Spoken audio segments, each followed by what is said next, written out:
Right.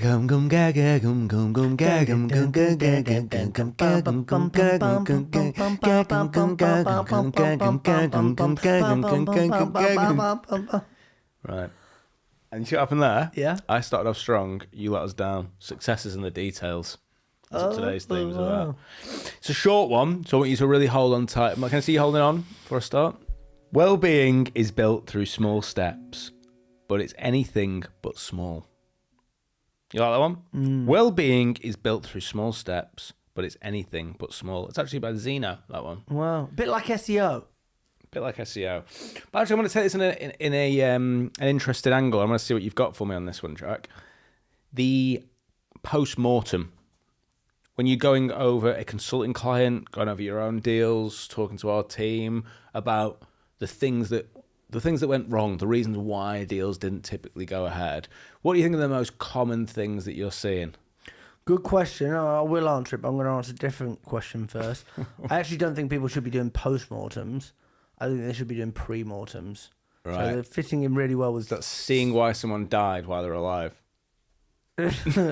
No, you would think like, okay, if I look at Zach's life now and imagine he was to die, like, what was the cause of Zach's death and why was it texting while he was driving? Do you know what I mean? Those kind of things. So, but you can analyse it in all aspects of life. But you can analyse it on your sales. You can say, look, right, okay, if I look at the month of May or June moving into it, why would I not hit target? And list all the reasons. Well, you've run out of contact data, you're not prepared, you've reached your account, you're having a week's holiday. Okay, well, what can I do to fix those? It gets you thinking about those things. So I always say, can you do it before things have gone wrong? But actually, in sales, that is life. You're always going to be in a position where you look back. I also think, like, you've got to have self-awareness, you've got to have self-compassion to say, I'm doing a post-mortem. A post-mortem isn't being hard on myself. It is being very logical and being like, right, what could have been changed, what could be avoided, and what will I learn? So making sure you're going into it and go, what went wrong, what could have changed, and what have I learned? Making sure that you leave that post-mortem with something powerful that you can take forward. If it is just sitting down and doing a post-mortem of finding out what went wrong, pointless. You know viral cold calling sensation Julio? Yeah, Secondini. If I call you back tomorrow, will it be a warm call? Yeah, Julio. He messaged me a little while ago and said, are you still doing training? And I said, not really. Why? And he said, I could just do with someone holding me accountable. And this is a man who's, he's viral all over the place. You can't miss. When we ring people, they say, is that Julio's opener? Yeah. I think I taught it to him, mate. So, but I just really like that attitude. I think that's really, really hard to do. So credit to Julio. But being at the top of your game, doing really well, being really noticed as an expert in your space and still having that room in yourself to go, I could probably still do with someone holding me accountable. And doing better. Yeah. You can always do better. It's the same reason why you could be the best MMA fighter in the world. You've still got a coach. Yeah. You're still training every day. Islam Makhachev, but he's still got Khabib, hasn't he? You know about Khabib, don't you? Yeah. You've still got a coach there who's pushing you and holding you accountable, make sure you turn up.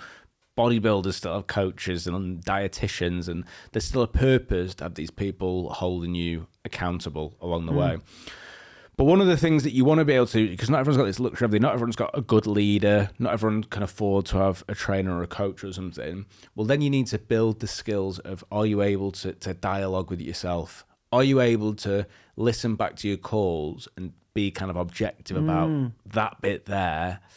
When that objection comes up, I'm not very good at that. I don't know what to do. And then there's probably a book or a YouTube video or there's something around that bit that you struggle with that someone's not only overcome, but they've documented it. And you can learn from that. So I don't think with stuff like this, it's you're limited in information. I think sometimes you're limited in awareness. Yeah.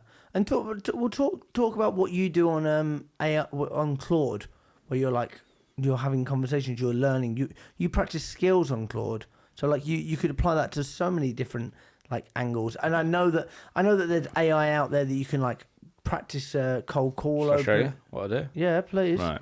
So I get Claude Just up. show that up to the camera though, and people are watching this thinking. People are watching this thinking, is it 2025 or this is my bad 2004? Phone. Right. So I get Claude up, and I go pretend to be a famous person with an opinion and let's practice my Socratic questioning, which is like a debate technique, right? So now it's just said, okay, I'll play the role of Marie Curie, Nobel Prize winning physicist and chemist. Her opinion is, I firmly believe that scientific progress is impossible without complete transparency and open sharing of research. The greatest advancements come from scientific collaboration freely rather than guarding their discoveries. Science belongs to humanity, not to individual researchers or institutions. And then from there, I would practice Socratic skills. What's the first question? Because I've got a question I'd ask. What question would you ask? Well, usually I'll give people a little tip here when people come to you with very strong opinions and you're looking to use the Socratic technique, I always ask people to define what they mean. I would have gone for impossible. Yeah, so I might have gone. So you've gone for impossible. I might go for achievements or advancements, because actually, when you go down that path of like, what does advancements mean? What's the cost of that? And what's the cost of that being on human beings having access to that level of information? You can quickly kind of unpick it. But yeah, I do that with AI all the time. I do it with opinions that I've got. I do it with what I've noticed is we've got opinions now that you can just kind of throw out into the ether without really fact checking anything. So I always try and like actually fact check things using AI, almost like it's like a consultant for my random thoughts. And if it can't find any concrete research on something, I'm just like, well, I can't have it as part of my belief system. Then. I do like that, but then I wouldn't have a belief system left. I know, but then we were talking about something today, weren't we, about whether you should wake your baby up in the morning. I've been Jack Frimston. I've been Zach Thompson. Remember, you will die. Gold is in the bold. Gold is in the house.